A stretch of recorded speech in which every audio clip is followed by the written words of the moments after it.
నమస్కారం. ప్రేక్షకులందరికీ శుభోదయం.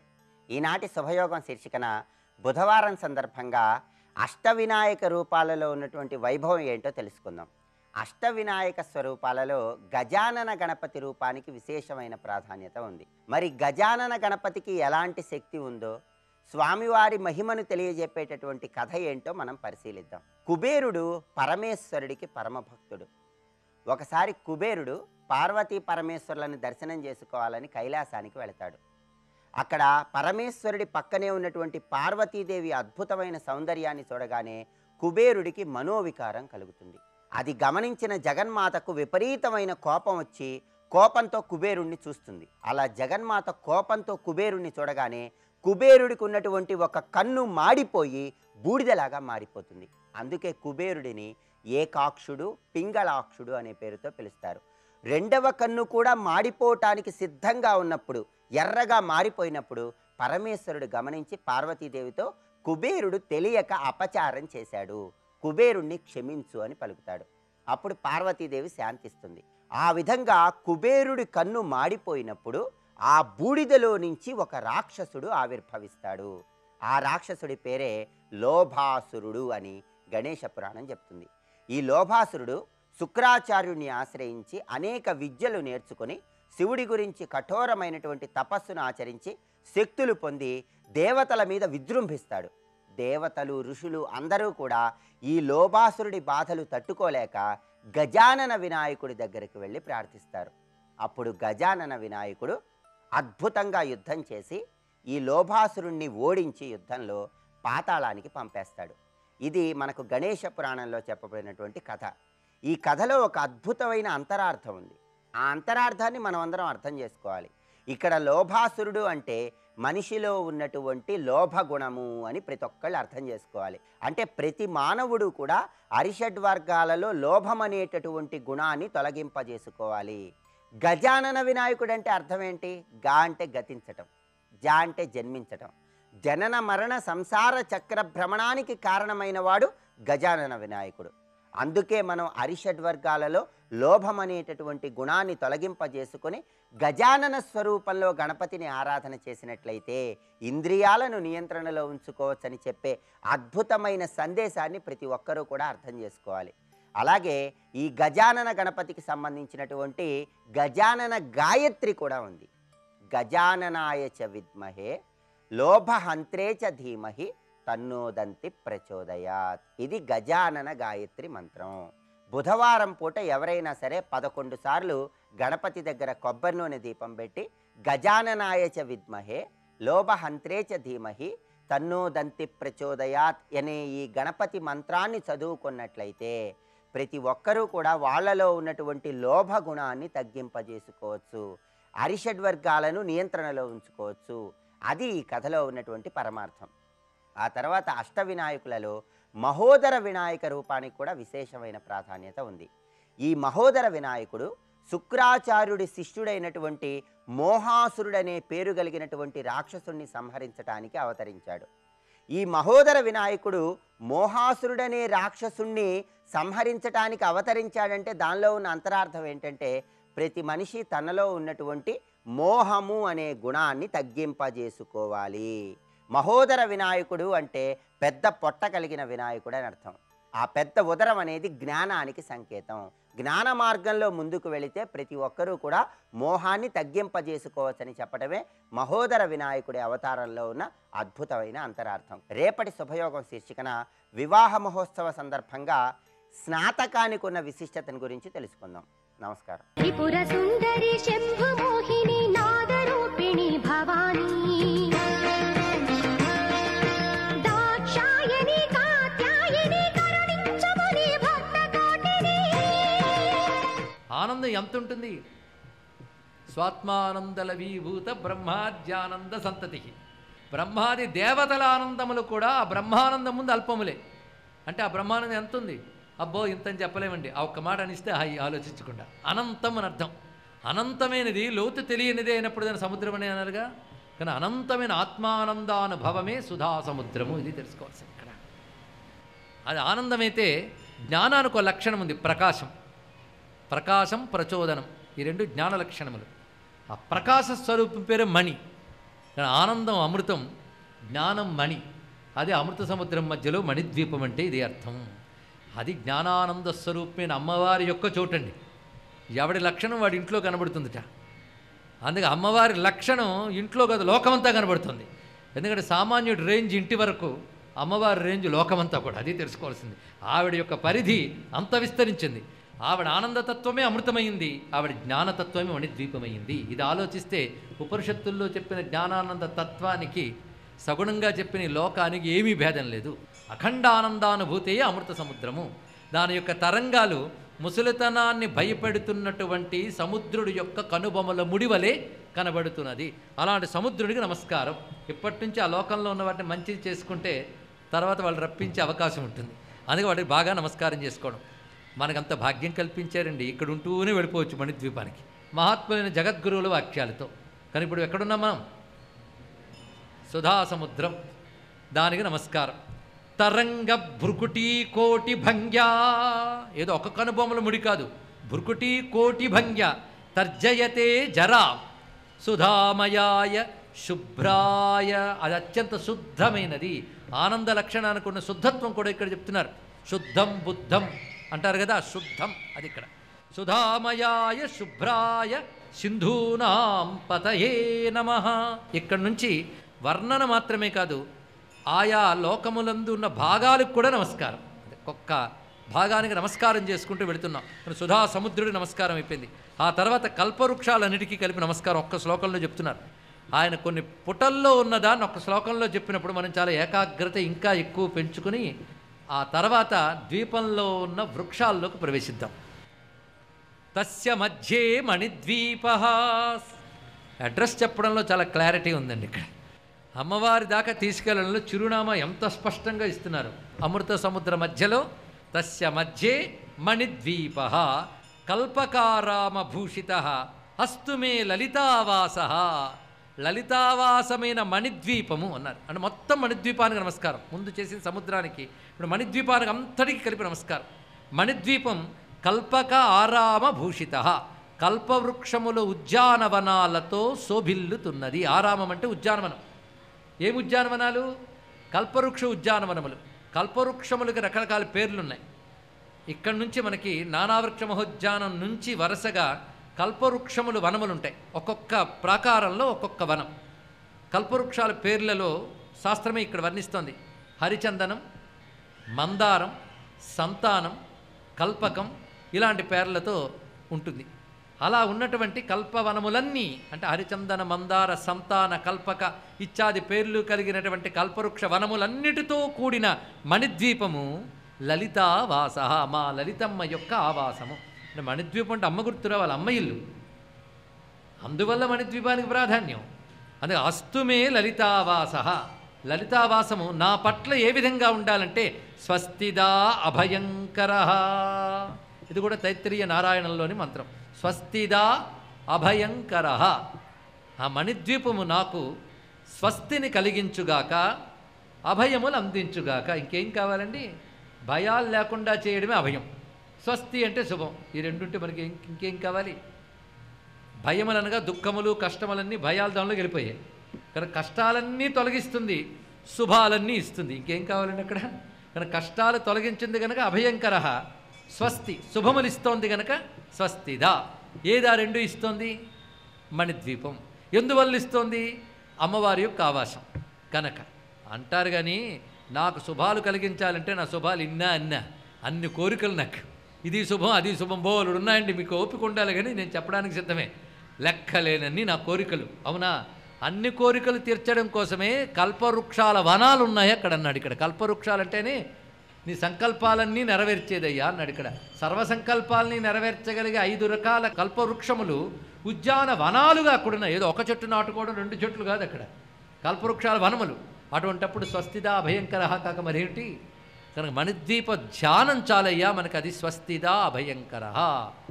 మొట్టమొదటి చెప్పినటువంటి అమృత సముద్రం మనకు అకాల మృత్యు, అపమృత్యు, జరామరణ బాధలు లేకుండా చేస్తుంది. రెండవది ఏం చేస్తున్నది? స్వస్తినిస్తున్నది, అభయములనిస్తున్నది. ఇది లౌకికంగా దొరికే ప్రయోజనాలు. పారమార్థికంగా ఇది బ్రహ్మానుభవ స్థితి.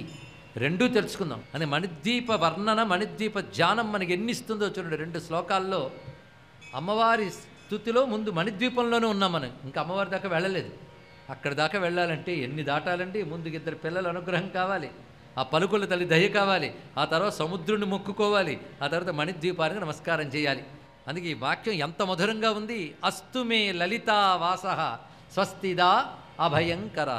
ఇక్కడ ఈ శ్లోకములు కూడా కొన్ని పద్య రూపంలో నడుస్తాయి, కొన్ని ఇంచుమించు వేదము వలె గద్య రూపంలో ఉంటాయండి. 2 రకాలుగా వేదవాక్యాల ప్రకారంగా, అంటే యజుర్వేద, ఋగ్వేద వాటి యొక్క గమనముల భేదముల్లాగానే వీటిలో కనబడతాయి. అదొక విశేషమైన అంశం. తర్వాత శ్లోకంలోకి ప్రవేశిస్తున్నాం. ఇక్కడ విశేషం ఏంటంటే నానావృక్ష మహోద్యానం అయ్యాక వరుసగా 5 కల్పవృక్ష వనాలు అయ్యాయి. ఈ 6 దాటేక వృక్షవనముల ఆవరణ మరొక్కటి ఉంది, అది 7వది. అది ప్రత్యేకం కనుక దాని గురించి తర్వాత శ్లోకంలో చెప్తున్నారు. కల్పకారామ భూషిత వరకు కల్పవృక్షాల వనం అయిపోయింది. 7వ వనంలోకి మనం వెళుతున్నాం. అది కదంబ మంజరీ నిర్యద్వారుణీ పారణోన్మదై ద్విరైఫైర్వర్ణనీయాయ వనానాం పతయే నమః. నిజానికి అరణ్యముల పతికి నమస్కారము అన్నారు ఇక్కడ. అరణ్యముల పతి అంటే ఇక్కడ విశేషం ఏంటంటే ఈ అరణ్యములన్నిటికీ పతిగా ఉన్నటువంటి పరమేశ్వరుడికి నమస్కారం.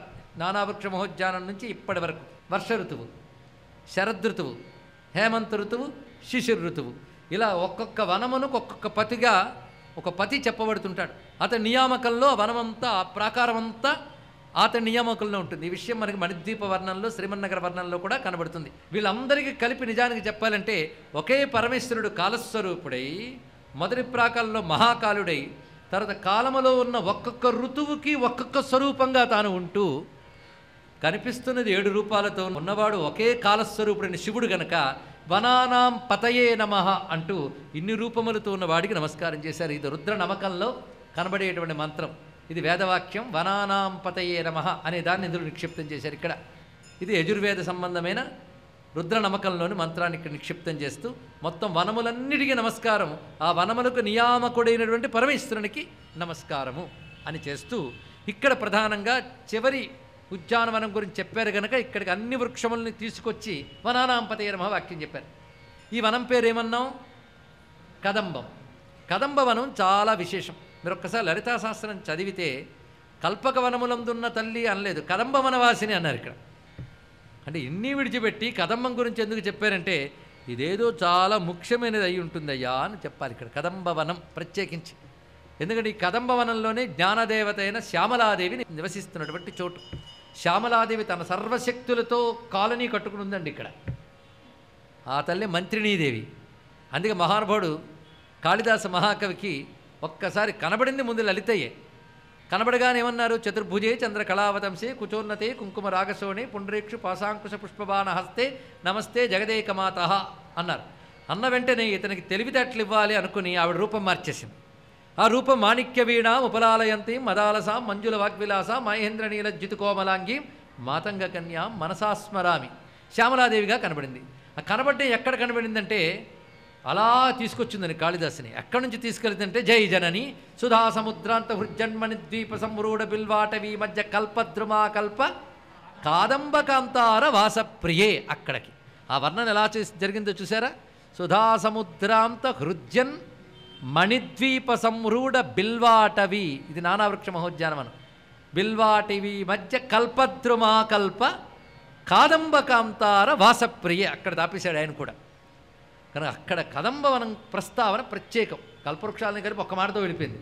కానీ కదంబవనం గురించి ప్రత్యేకంగా చెప్పడంలో అది ప్రధానం. అందుకే ధ్యానంలో కూడా కదంబ స్థాయి ఎప్పుడు వస్తుందయ్యా అంటే సంకల్పాల స్థానమైన హృదయాన్ని దాటి బుద్ధిస్థానంకి చేరుకోవడమే కదంబానికి చేరుకోవడం. కదంబవనం అంటే అది. అందుకే జ్ఞానశక్తి అక్కడ కూర్చుంటుంది, బుద్ధి యొక్క స్థానం. ఇన్ని రహస్యాలండి. స్వస్తి.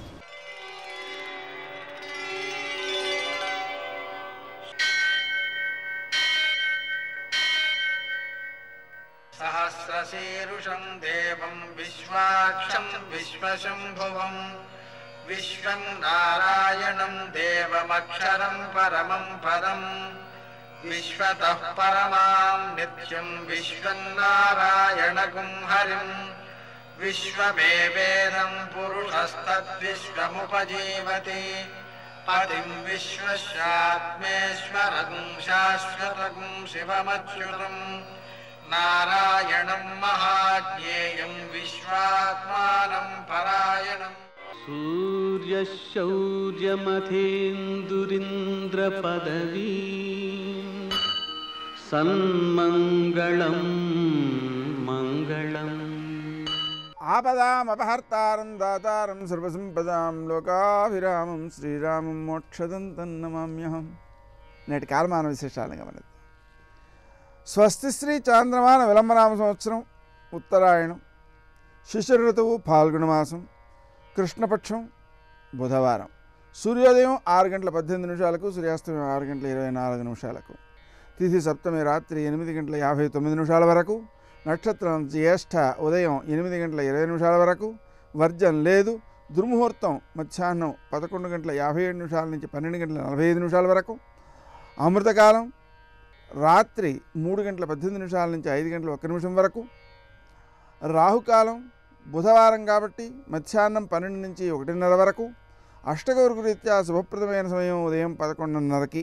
నేటి విశేషం ప్రదోషం, బుధవారం ప్రదోషం. అలాగే త్రిశ్రోష్టకలు అనే పేరుతో అష్టమికి ముందు రోజు, అష్టమి రోజు, తర్వాతి రోజు పితృదేవతారాధన చేసేటువంటి వాటిలో ఈరోజు మొదటి రోజు అన్నమాట. అదేవిధంగా పితృదేవతారాధన ఆచరించడం ద్వారా పిల్లల యొక్క అభివృద్ధి, పిల్లల యొక్క ఆనుకూల్యం సిద్ధిస్తాయి. అలాగే బుధవారం ప్రదోషం కలిసి వచ్చిన శుభ సందర్భంలో కేజీంపావు పెసలతో శివునికి పూజ చేసి వాటిని ఆవులకు పెట్టడం ద్వారాను, హయగ్రీవుడిని పూజించి పెసలతో చేసినటువంటి పిండి వంట నివేదన చేసి వాటిని పిల్లలకు పెట్టడం ద్వారాను విద్యార్థులలో విద్యాశక్తి, జ్ఞాపక శక్తి, స్ఫురణ శక్తి, ప్రజ్ఞాశక్తి వృద్ధి చెందుతాయి. వాటితో విద్యలో నైపుణ్యం పెరుగుతుంది, అలాగే వ్యక్తిలో ఆత్మవిశ్వాసం పెరుగుతుంది, విద్యపై ఆసక్తి పెరుగుతుంది. నేటి ఆణిముత్యాలు.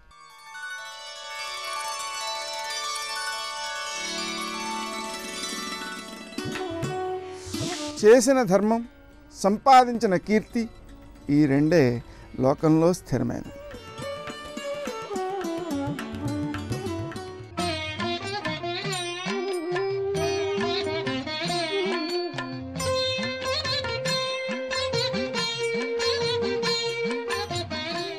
ఓం నమో నారాయణాయ, ఓం నమ శివాయ, శ్రీమాత్రే నమ.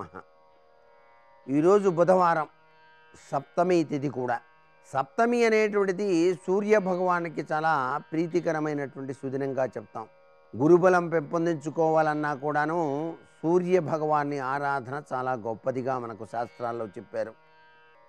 ఆరోగ్యప్రదాత అయినటువంటి రవి విశిష్టవంతమైన ప్రభావాన్ని కలిగించడానికి సూర్యోపాసన బాగా సహకరిస్తుంది. ఇక్కడ బుధవారం నాడు కలౌ చండీ వినాయక అంటూ ఆ విఘ్నేశ్వర స్వామిని గనక ఎర్రటి పుష్పాలతో గనక పూజించి రాగులు కలిపినటువంటి అన్నాన్ని గనక నివేదనగా గనక సమర్పించినట్లయితే రుణగ్రస్త విమోచనం అనేటువంటిది జరుగుతుంది. రుణబాధల నుంచి త్వరగా బయటపడటానికి ఆస్కారం కలిగిస్తాడు ఆ యొక్క గణపతి. ఇంత గొప్ప విశేషం ఈ యొక్క బుధవారం నాడు మనం పాటించవచ్చు. ప్రతి గృహంలో కూడాను, లేక దేవాలయంలో కూడాను ఆచరించడంలో తప్పు లేదు.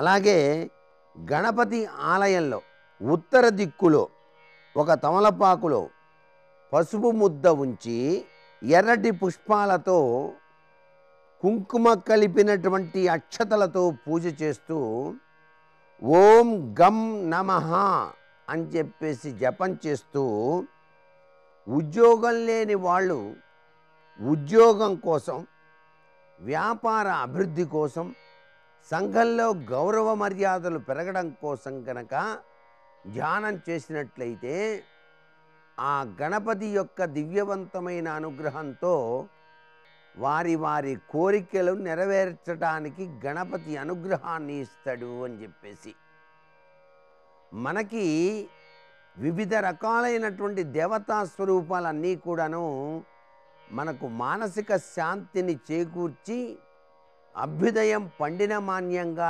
చేసేందుకు సహకరిస్తున్నాయి. ఇది భారతీయ సంస్కృతిలో గొప్ప విశేషం. అందుకనే మనం దైవాన్ని నమ్ముకొని బ్రతుకును సాగిస్తూ ఉంటాం.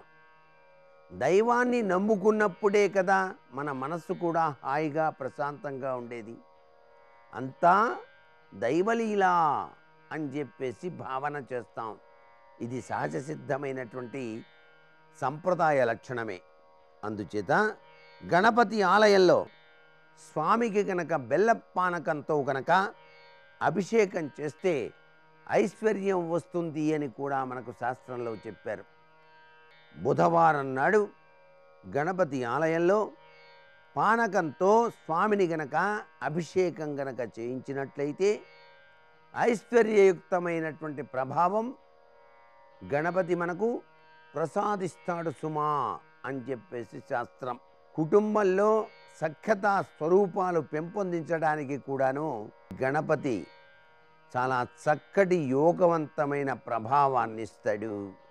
అలాగే పగడపు మాలతో గణేశుని యొక్క జప విధానం చాలా చక్కటి యోగాన్ని కూడా కలిగిస్తుంది. అంటే ఎరుపు రంగు ప్రీతికరము అని అర్థం. ఇక్కడ సర్వే జనా సుఖినో భవంతు. రాముడు రాఘవుడు రవి పులుడితడు భూమి జక్కుపతి అయిన పురుష నిధానము. రాముడు రాఘవుడు రవి పులుడితడు. రాముడు అన్నాడు, దశరథుడు వస్తున్నాడయా మన నాన్నగారు, సీతమ్మ తల్లిని తీసుకెళ్ళడానికి వస్తున్నాడు, ఎందుకంత బాధపడుతున్నావు అన్నాడు. అప్పుడు లక్ష్మణస్వామి మాట మార్చి, అవునన్నయ్యా మన తండ్రి దశరథ మహారాజు గారే వస్తున్నారేమో, వదిన్ని తీసుకెళ్ళడానికి వస్తున్నారేమో, నిన్ను తీసుకెళ్ళి రాజ్యం ఇవ్వాలనుకుంటున్నారేమో అని మెల్లిగా దిగొచ్చి నిలబడ్డాడు. తనకన్నా ముందు పుట్టిన అన్నగారు నిజంగా తప్పు లేకపోయినా నింద చేసిన ఆశీర్వచనం అవుతుంది. అందుకే శాస్త్రం స్పష్టంగా చెప్పింది, అన్న పొరపాటున తమ్ముడినంటే తమ్ముడికి క్షమార్పణ చెప్పక్కర్లేదు, పరమేశ్వరుడికి చెప్పుకుంటే చాలు. తనకన్నా చిన్నవాడు పొరపాటున అన్నాను, ఈశ్వర క్షమించు అంటే దాని ఉద్దేశ్యం అసలు ఎప్పుడూ అన్నగారు మార్గం తప్పి తమ్ముణ్ణి ఏదైనా అన్నా తండ్రి అన్నట్టు ఈశ్వరుడు అన్నట్టు ఆశీర్వచనం అవుతుంది తప్ప అది నిందావాక్యం కాదు. కాబట్టి అన్నని గౌరవించడం అన్న మాటకు అర్థం ఏమిటంటే, అన్న తమ్ముణ్ణి కాకపోతే స్వతంత్రంగా ఎవరిని అంటాడు? తమ్ముడు కడుపున పుట్టిన కొడుకు లాంటివాడు. అసలు ఆ మాధుర్యాన్ని జీవితంలో పోగొట్టుకోకూడదు. రామాయణ కావ్యం మనకి నేర్పింది. నిజంగా లక్ష్మణస్వామి రాముడన్న మాటలకి ఎప్పుడో వెళ్ళిపోవాలి. కానీ నా అన్న తప్ప నన్ను ఎవరంటారు? మా అన్నే నన్ను అంటాడు, మా అన్నే అనాలి అని అంత పరవశించిపోయాడు. అంత గొప్ప అనుబంధాలు. మహానుభావుడైనటువంటి లక్ష్మణస్వామిని చిట్ట చివర పిలిచాడు రామచంద్రమూర్తి. అతిష్ట ధర్మజ్ఞ మయాస హేమాంగాం పూర్వరాజ్యాం జుషితాంబలేన అన్నాడు. మన పూర్వీకులు పరిపాలించినటువంటి అద్భుతమైన సింహాసనం కోసల రాజ్యం. లక్ష్మణ రా, నాతో కలిసి పట్టాభిషేకం చేసుకో అన్నాడు. ఆయన అన్నాడు, అన్నయ్య నాకెందుకన్నయ్య పట్టాభిషేకం, నాకన్నా పెద్దవాడు భరతుడు ఉన్నాడు, భరతుడు చేసుకోవాలి. ఆయనకి ఈషన్ మాత్రం ప్రతిఫలాపేక్ష లేదు. అన్నయ్య అంటే అన్నయ్య. రామలక్ష్మణుల ప్రేమ ఎంతటిదో భరత శత్రుఘ్నుల ప్రేమ అంతటిది. అసలు భరత శత్రుఘ్నుల మధ్య ఉండే ఐకమత్యత గురించి పతాక స్థాయి శ్లోకం ఒకటి ఇచ్చారు వాల్మీకి మహర్షి అయోధ్యకాండ ప్రారంభంలో. గచ్చతా మాతుల కులం భరతేన తదానగ శత్రుఘ్నో నిత్యశత్రుఘ్నో నీత ప్రీతి పురస్కృత అన్నారు. వెడుతున్నది భరతుడు తన మేనమామగారింటికి ఎడుతున్నాడు. తన మేనమామగారింటికి ఎడుతున్న భరతుడు కొత్తగా పెళ్ళైన శత్రుఘ్నుడిని తనతో తీసుకెళ్ళడం ఏమిటి? పైగా శత్రుఘ్నుడు భరతుడి వెంట వెళ్ళాడు అని రాయాలి శ్లోకం. అలా రాయలేదు. భరతుడు వెడుతూ వెడుతూ శత్రుఘ్నుడిని తీసుకుపోయాడు అన్నారు. తీసుకుపోయాడు అంటే శత్రుఘ్న వస్తావా, అక్కడ ఉంటావా, నీకు ఇబ్బంది లేదా, ఇవేం అడగలేదు. తీసుకుపోయాడు అంటే శత్రుఘ్నుడిని పట్టుకుపోయాడు అంతే భరతుడు. అంటే అంత స్వాతంత్ర్యం, అంత ప్రేమ. ఎందుకు తీసుకెళ్ళిపోవాలి అంటే శత్రుఘ్నుడు లేకుండా తాను ఉండలేడు. శత్రుఘ్నో నిత్యశత్రుఘ్నో, నేను రాజుగారి కొడుకునే, ఏమిటి మా అన్నయ్య నన్ను అలా తీసుకెళ్ళిపోవడం ఏమిటి, అడగకుండా అడగకుండాను అని ఆయన అడుకునేవాడు కాదు. అదేంటి మా అన్నయ్య కాకపోతే అలా ఇంకెవరు తీసుకెడతారు అని స్వాతంత్ర్యాన్ని త్యాగం చేశాడు అన్నగారి దగ్గర. అది అహంకార పరిత్యాగం. అందుకని శత్రుఘ్నో నిత్యశత్రుఘ్నో నీత ప్రీతి పురస్కృత, నీత తీసుకుపోబడినాడు అన్నారు మహర్షి. అంతటి అన్యోన్యత. భరతుడు పాపం యథార్థంగా మహానుభావుడికి తెలియదు రామచంద్రమూర్తి అరణ్యానికి వెళ్ళిపోయారని కానీ, లక్ష్మణస్వామి వెళ్ళిపోయారని కానీ, సీతమ్మ వెళ్ళిపోయిందని కానీ తెలియదు. తిరిగి వచ్చాడు మేనమామ గారింటి నుంచి. తిరిగి వచ్చి అంతఃపురం అంతా వెతికాడు. ఎక్కడా ముగ్గులు లేవు, ఎక్కడా పతాకాలు వెలగట్లేదు, దేవాలయాల్లో దీపాలు పెట్టి లేవు, ఇళ్లల్లో శోభ లేదు, సాంస్కృతిక కార్యక్రమాలు లేవు, ప్రజల ముఖంలో వెలుతురు లేదు. ఇంటికి వచ్చాడు, అందరినీ అడిగాడు. కైకమ్మ మందిరానికి వచ్చాడు. అమ్మా నాన్నగారు ఎప్పుడూ ఇక్కడ ఉండేవారు కదమ్మా, నాన్నగారు పడుకునే ఆ తల్పం ఖాళీగా ఉంది అమ్మా, ఏమయ్యారమ్మా నాన్నగారు అని అడిగాడు. ఆ యాగతి సర్వభూతానాం తాంగతింతే పితాగత అందావిడ. అన్ని భూతములు ఎక్కడికి పోతాయో మీ నాన్న అక్కడికి పోయాడు రా. ఆవిడ అంతగా దేవతలు ఆవహించి ఉన్నారు రామకార్యం జరగాలని. కింద పడి ఏడ్చాడు మహానుభావుడు. సీతమ్మ, రామచంద్రమూర్తి, లక్ష్మణస్వామి వెళ్ళిపోయారని తెలిసి అసలు నిజంగా ఒక చంటి పిల్లాడో ఎలా కొట్టుకుంటాడో అలా ఏడిచాడు. ఏ తప్పు చేశాడని నా అన్నగారిని రాజ్యం నుంచి పంపించావమ్మా, నాకెందుకమ్మా ఈ రాజ్యం, ఎవడు అడగమన్నాడమ్మా, నిన్ను ఎప్పుడైనా నీ రాజ్యం అడిగానా? అమ్మా దశరథ మహారాజు గారిని చంపేశావు, తల్లివైపోయావు, లేకపోతే నిన్ను చంపేద్దునమ్మా అన్నాడు. నిజంగా ఏమి భాతృభక్తి, ఏమి ప్రేమ అమ్మా అని ఒక కథ చెప్పాడు. అమ్మా ఒకనొక నాడు కామధేనువు ఆకాశ మార్గంలో వెళ్ళిపోతోంది. ఒక గిత్త దూడని అది చెయ్యలేనంత పని చేయించడానికి దాని మెడ మీద కాడి పెట్టి కొడుతున్నాడు నడవమని. తన సంతతిలో ఉన్నటువంటి ఒక ఎద్దు పొందుతున్న బాధ చూసి ఆక్రోశించి పరిగెత్తింది కామధేనువు.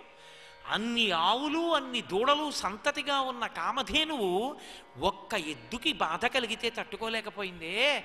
లేక లేక లేక లేక పుట్టిన సుగుణాభిరాముడు మా అన్నగారు రామచంద్రమూర్తి కౌసల్యకొక్కడే కదమ్మా కొడుకు, ఆ ఒక్క కొడుకుని అంత నిర్దాక్షిణ్యంగా పంపించేశావే, నారచీరలు కట్టుకోమన్నావే, జటలు కట్టుకోమన్నావే, పాదరక్షలు వేసుకోవద్దన్నావే, దండకారణ్యంలో 14 ఏళ్ళు ఉండమన్నావే, మా పెద్దమ్మ కౌసల్య బతికుందమ్మా, ఎంత బాధపడుతోందో, మా అమ్మకి క్షమార్పణ చెప్పాలమ్మా అని పరుగు పరుగు పరుగు పరుగున వెళ్ళాడు మహానుభావుడు. కౌసల్య ఆవిడ బాధ ఆవిడిది. ఆవిడంది, ఏం నాన్న రాజ్యం దొరికిందా, నువ్వు మీ అమ్మ సంతోషంగా ఉన్నారా, ఎప్పుడు నీకు పట్టాభిషేకం? ఆయన వెంటనే వచ్చి కౌసల్యాదేవి పాదముల మీద పడి ఏడిచి ఏడిచి స్పృహ తప్పిపోయాడు. అయోధ్యకాండ చదవండి, ఒక 60 ఒట్లు పెట్టుకున్నాడు.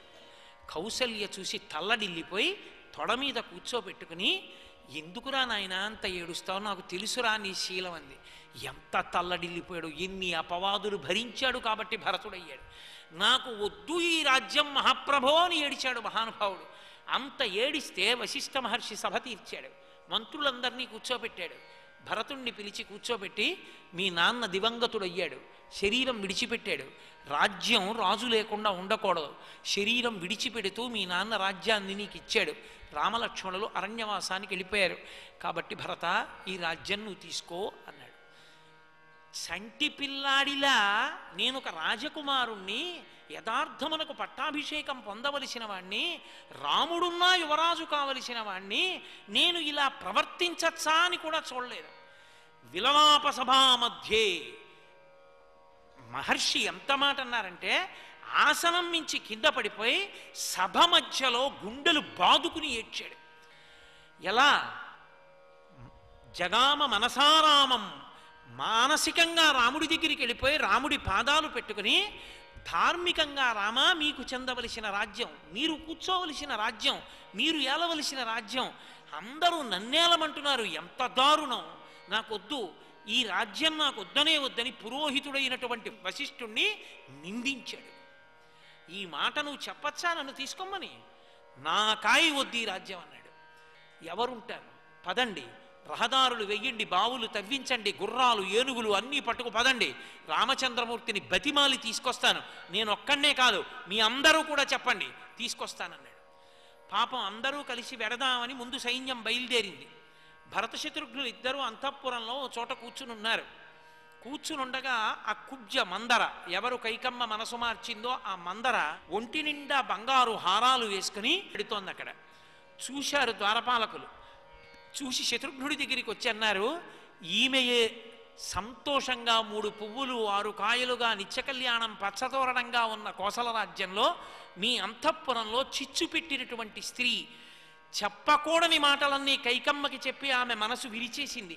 ఈమె వలననే రాముడు అరణ్యవాసానికి వెళ్ళాడు, ఈమె వలననే లక్ష్మణుడు అరణ్యవాసం చేస్తున్నాడు. సూర్యుని యొక్క కిరణము సోకనటువంటి మీ వదినమ్మ సీతమ్మ అరణ్యవాసానికి వెళ్ళింది. ఈ మాటలు విన్నాడు. ఎక్కడ లేని కోపం వచ్చి శత్రుఘ్నుడు గబగబా వెళ్ళి ఆవిడ జుత్తు పట్టుకుని ఆవిడ కంఠాన్ని కోసిపోయాడు. కైకమ్మ పరిగెత్తుకొచ్చి భరతుణ్ణి ప్రార్థన చేసింది ఆ కుబ్జిని బతికించమని. అంత కోపంలో ఉన్న శత్రుఘ్నుడు దేనికి లొంగిపోయాడో తెలుసా? భరతుడు వెళ్ళి ఒకటే మాట అన్నాడు, శత్రుఘ్న, ఈ కుబ్జిని చంపేయడం పెద్ద పని కాదు, ఈ మందరిని చంపేయచ్చు. ఇమామపి హతాం కుబ్జాం యది జానాసి రాఘవ త్వాం మాం చైవ నాభిభాషిష్యతే ధ్రువం. తను అరణ్యవాసానికి, తను రాజ్యం పోగొట్టుకోవడానికి కారణమైనటువంటి మాటలు మందరే మాట్లాడందని తెలిసినటువంటి రామచంద్రమూర్తి మన అన్నగారు ఆ మందరిని చెనకకుండా విడిచిపెట్టి స్త్రీని చంపకూడదని ధర్మానికి కట్టుబడి అరణ్యవాసానికి వెళ్ళిపోయాడు.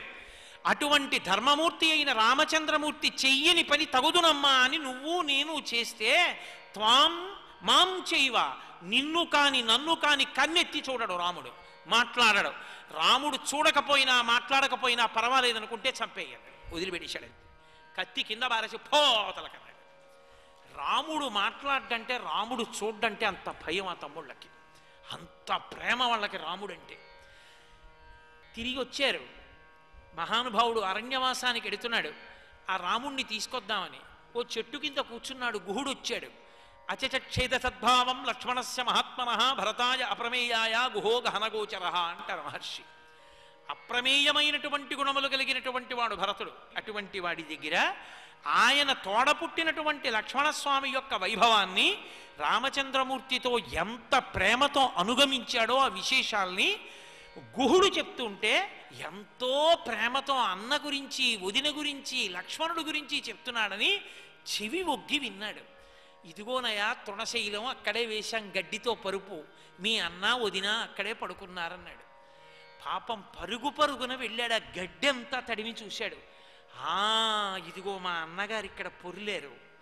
ఆయన పడుకున్నప్పుడు ఆయన శరీరంలో బరువైన అవయవాలు నొక్కుకున్న చోట సొట్టపడింది. ఏ వీపో తగిలిన చోట బరువు ఎక్కువై ఆ గడ్డి సొట్టపడి ఉండిపోయింది. మహానుభావుడు హంసతూలికా తల్పాల మీద పడుకోవలసిన నా అన్నగారు రామచంద్రమూర్తి ఈ గడ్డి మీద పడుకున్నాడా అని గబగబా చూశాడు. అక్కడక్కడ పట్టు దారాలు చుట్టుకుని కనపడ్డాయి గడ్డి మీద. బంగారం కొద్దిగా చిన్ని చిన్ని పోగులు, హారములలో ఉన్నటువంటి మణులు ఒరుసుకోవడం వల్ల వాటి యొక్క కొద్దిగా పొడి కనపడింది. గుండెలు బాదుకుని ఏడ్చాడు. అన్నయ్య, నేనే నిన్ను అనాథని చేశానన్నయ్య అన్నాడు. సర్వం శ్రీ ఉమామహేశ్వర పరబ్రహ్మార్పణమస్తు. స్వస్తి.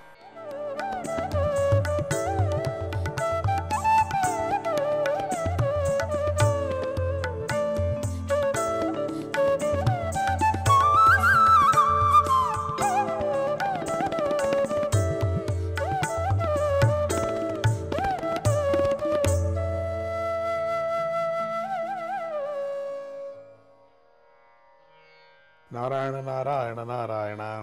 ఈ అధ్యాయంలో శ్రీకృష్ణుడు 2 అర్జున వృక్షాలను పడగొట్టి గంధర్వులకు శాప విమోచనము కలిగించిన విషయం ఇక్కడ చెప్పబడింది. స్వామిని రోలు కట్టేసి వెళ్ళింది యశోదమ్మ. కట్టేసి వెళ్ళిన తర్వాత తన పనులు తాను చూసుకోవటానికి వెళితే ఇక్కడ ఈయన పని ఈయన చూసుకున్నాడు. ఇక్కడ మనం 2 చెట్లు అనుకున్నాం కదా, మధ్య చెట్లు అనుకున్నాం కదా, వాళ్ళు నారదుడితో శాపగ్రస్తులైనటువంటి వాళ్ళు కదా. ఆ పరీక్షిత్ రాజా అని చెప్తున్నారు సుఖమహర్షి. రాజా, ఓ పూజ్యుడా, ఆ గంధర్వులిద్దరికీ శాపం తగలటానికి గల కారణమేమిటి అని అడిగాడు. స్వామిని అడుగుతున్నాడు. రాజా, స్వామి, వాళ్ళు ఎందుకు అట్లా వచ్చారు? ఎందుకు శాపం వచ్చింది? వాళ్ళు ఏం తప్పు చేశారు? వాళ్ళ పూర్వ వృత్తాంతం ఏమిటి చెప్పండి. దేవర్షి నారదుల వారు అంతగా కోపించి శపించారంటే ఆ గంధర్వులు ఎటువంటి పనిని చేశారో చెప్పండి అని ప్రార్థించాడు. నారద మహర్షి కోపం వచ్చి శపించటం ఏమిటండి? స్వామి, ఎందుకంత శాపం ఇచ్చింది వాళ్లకు? వాళ్ళు ఏమి ఘోరమైనటువంటి పని చేశారు, దాని గురించి చెప్పండి అని అడుగుతున్నారు. శ్రీ సుఖమహర్షి ఇలా చెప్పసాగాడు. సుఖమహర్షి చెప్తున్నాడు, కుబేరుడి యొక్క 2 పుత్రులు కూడా రుద్రుడి యొక్క సేవకులు. వాళ్ళిద్దరు కూడా రుద్రుడి యొక్క సేవకులు. ఆ కారణంగా వారిద్దరూ ఎంతో గర్వించి ఉండేవారు. రుద్రులు సేవకులు కదా మేమని చెప్పేసి ఎంతో గర్వం, మేము రుద్రుడి యొక్క సేవకులు కదా అని చెప్పేసి గర్వం వాళ్ళకు చాలా బాగా నెత్తికెక్కింది. ఎంతో గర్వించి ఉండేవారు. ఒకనాడు వారు ఎంతో సంతోషంతో పొంగిపోతూ అందమైన కైలాస పర్వతమందు గల ఉద్యానవనాల్లో యువతలతో కలిసి విహరించారు. వీళ్ళంత గర్వంతో ఆ ఉద్యానవనంలో యువతలతో కలిసి విహరించారు. ఆ సమయంలో అక్కడ మందాకిని నది ఉంది. దైవవశాన అక్కడికి అనుకోకుండా పూజ్యుడైన నారద మహర్షి వచ్చాడు. వీళ్ళ యొక్క ఆటలు అక్కడ ఏదో దైవవశాన్ని తాను ఎక్కడికో వెళుతున్నాడు, మార్గ మధ్యలో కనపడ్డారు వాళ్ళు. కానీ ఒరిజినల్గా లోపల ఉండేటువంటి అహంకారమైనటువంటి మత్తు ఉంది కదా, అది దిగాల. అది దిగినప్పుడే వాళ్ళు మనుషులు శుద్ధమైనటువంటి వాళ్ళు అవుతారు. ఈ యక్షకుమారులిద్దరూ వాళ్ళు ఏం చేస్తున్నారు కూడా తెలియకోకుండా అహంకారంతో నిండినటువంటి వాళ్ళకి ఏది కనిపించలేదు, అది అహంకారం ఒకటే కనిపిస్తుంది. అది గమనించినటువంటి నారద మహర్షి వారిని అనుగ్రహించాలని అనుకున్నాడు. వాళ్ళని అనుగ్రహించాలని చెప్పేసి వాళ్ళు ఏదైనా వస్త్రం వేసుకొని నా దగ్గరికి వస్తే అనుగ్రహించాలని వారికి శాపాన్ని ఇవ్వబోతూ వారితో ఇలా అన్నాడు, అనుగ్రహించాలని వచ్చిన వాడు శాపాన్ని ఇచ్చేస్తున్నాడు. ఎందుకంటే అహంకారం, వాళ్ళ అహంకారాన్ని చూసి వీళ్ళకి అనుగ్రహం ఏమిటి, అనుగ్రహం బదులు అది మారిపోయింది, శాపంగా మారిపోయింది. అది మంచి వంశంలో పుట్టాననేటువంటి గర్వము, బాగా చదువుకున్నానటువంటి విద్యా గర్వము, రజోగుణాన్ని పెంచే కోరికలు, ఇవేవి కూడా ధనగర్వం చేసినంత హానిని చెయ్యవు. హన్యంతే పశవో యత్ర నిర్దయై రజితాత్మభిః మన్యమానైరిమం దేహం అజరామృత్యునశ్వరం.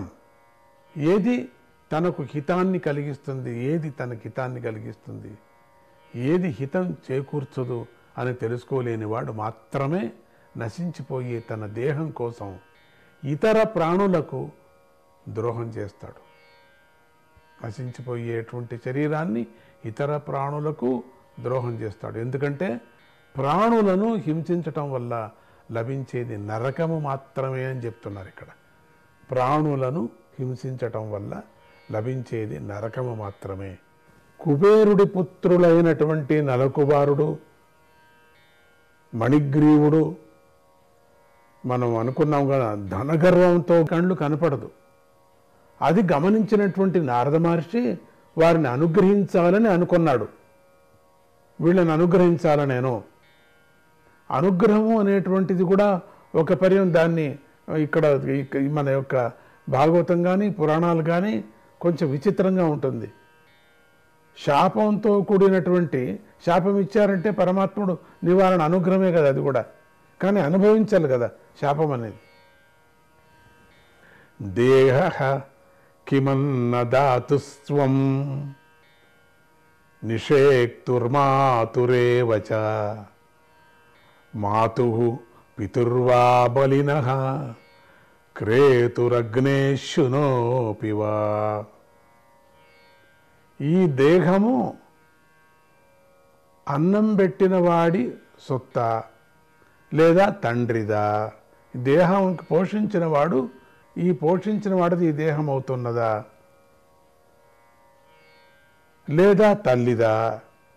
అన్నం పెట్టిన వాడు ఇక్కడ తండ్రి అనుకుందాం, అయితే ఈ దేహం తండ్రిదా లేక తల్లిదా? లేదా మనం పరంపరంగా వచ్చి పుట్టుతున్నాం కాబట్టి తాతదా?